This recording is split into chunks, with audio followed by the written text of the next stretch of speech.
విధముగా నన్ను తెలియగోరుచున్నాను. వారిని ఆయా విధములుగా నేను అనుగ్రహించుచున్నాను.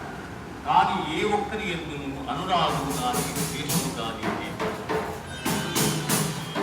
యస్య సర్వే సమారంభాః కామసంకల్పవర్జితాః జ్ఞానాగ్నిదగ్ధకర్మాణం తమాహు పండితం వృథా.